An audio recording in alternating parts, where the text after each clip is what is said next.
আসসালামু আলাইকুম এভরিওয়ান। আগামী 18 নভেম্বর মঙ্গলবার সন্ধ্যা 7:45 নর্দার্ন ওয়ারিয়র্স এবং কোয়েটা ক্যাভালরির মধ্যকার ম্যাচ দিয়ে শুরু হতে যাচ্ছে আবুধাবি টি10 লিগের নতুন এই আসর। এবং এই নতুন এই আসরে নর্দার্ন ওয়ারিয়র্সের জার্সিতে খেলবে বাংলাদেশি তারকা পেসার তাসকিন আহমেদ। আজকে আবুধাবির উদ্দেশ্যে তাসকিন আহমেদ রওনা দিয়েছে এবং দলের সাথে জয়েন করবে এবং 18 নভেম্বর উদ্বোধনী ম্যাচ থেকে কিন্তু তাসকিন আহমেদ খেলবে। এর আগে বাংলাদেশি তারকা অলরাউন্ডার সাকিব আল হাসানকে সরাসরি চুক্তিতে দলে ভিড়িয়েছিল রয়্যাল চ্যাম্পস নবাগত দল। এছাড়াও নবাগত দল এসপিন স্টেডিয়ামস তারা নিলাম থেকে বাংলাদেশি বর্তমান সময়ে আলোচিত ওপেনার ব্যাটসম্যান সাইফ হাসানকে দলে ভিড়িয়েছে। অন্যদিকে নতুন দল বিস্তার রাইডার্স তারা দলে ভিড়িয়েছিল নিলাম থেকে বাংলাদেশি তারকা পেসার নাহিদ রানাকে। তবে যদিও সাকিব আল হাসান পুরো আসর খেলবে, সাইফ হাসানকে 23 নভেম্বর পর্যন্ত এনওসি দিয়েছে বাংলাদেশ ক্রিকেট বোর্ড, আর অন্যদিকে নাহিদ রানাকে এনওসি প্রদান করা হয়নি। গত বছর 10টি দল নিয়ে এই আবুধাবি টি10 লিগ আয়োজিত হলেও গত আসরে 7টি দল বাংলা টাইগার্স সহ এবছর থাকছে না। নতুন করে 5টি দলের আবির্ভাব ঘটেছে। এর সাথে পুরনো 3টি দল রয়েছে, দিল্লি বুলস, নর্দার্ন ওয়ারিয়র্স এবং গতবারের চ্যাম্পিয়ন দল ডেকেন গ্ল্যাডিয়েটর্স।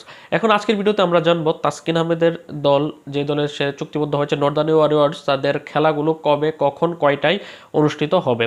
মূলত প্রত্যেকটি দল, মোট 8টি দল, তারা রাউন্ড রবিন লিগ পদ্ধতিতে একে অপরের বিপক্ষে একবারে দেখায় মোট 7টি ম্যাচ খেলবে। অর্থাৎ প্রথম রাউন্ডে মোট 28টি ম্যাচ অনুষ্ঠিত হবে। ম্যাচগুলো অনুষ্ঠিত হবে 18 নভেম্বর থেকে 28 নভেম্বর, অর্থাৎ 11 দিনে 28টি ম্যাচ অনুষ্ঠিত হবে। তারপর 29 নভেম্বর ফার্স্ট কোয়ালিফায়ার এবং এলিমিনেটর ম্যাচ অনুষ্ঠিত হবে। তারপর 30 নভেম্বর দ্বিতীয় কোয়ালিফায়ার এবং ফাইনাল ম্যাচ অনুষ্ঠিত হবে। 18 থেকে 30 নভেম্বরের মধ্যেই এই টুর্নামেন্ট শেষ হয়ে যাবে।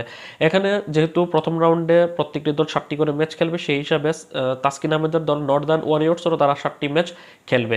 তাদের ম্যাচগুলো অনুষ্ঠিত হবে আগামী 18 November, 19 November, 21 November, 22 November, 23 November, 26 এবং 27 নভেম্বর।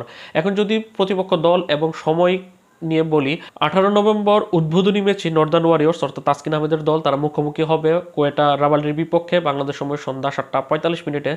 তারপর দিনই অর্থাৎ 19 নভেম্বর বিকেল 5:30 সাইফ হাসানের দল এসপিন স্টেডিয়ামসের মুখোমুখি হবে তাসকিন আহমেদের দল। তারপর 20 নভেম্বর বিরতির পর আগামী 21 নভেম্বর সন্ধ্যা 7:45 নর্দার্ন ওয়ারিয়র্স তারা মুখোমুখি হবে আজমান টাইটান্সের বিপক্ষে। তারপর 22 নভেম্বর সন্ধ্যা 7:45 নর্দার্ন ওয়ারিয়র্স মুখোমুখি হবে ডেকেন গ্ল্যাডিয়েটর্সের বিপক্ষে। তারপর আগামী 23 নভেম্বর রাত 10টায় নর্দার্ন ওয়ারিয়র্স তারা মুখোমুখি হবে ভিস্তা রাইডার্সের বিপক্ষে।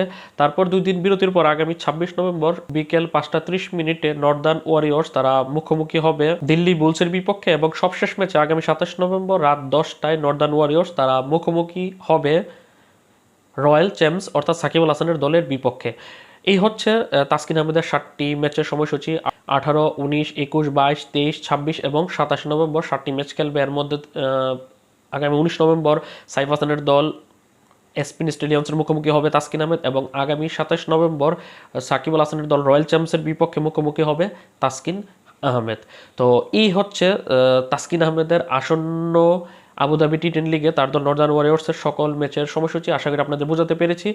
এছাড়াও যদি আপনারা চান সাইফ হাসান এবং সাকিব আল হাসানের সকল ম্যাচের সময়সূচি আপনাদের সামনে তুলে ধরার জন্য, সেটা অবশ্যই খুব শীঘ্রই আপনাদের সামনে তুলে ধরবো। ততক্ষণ পর্যন্ত ভালো থাকুন, সুস্থ থাকুন, মাজারুল ইসলাম অনিক চ্যানেলের পাশে থাকুন। আল্লাহ হাফেজ।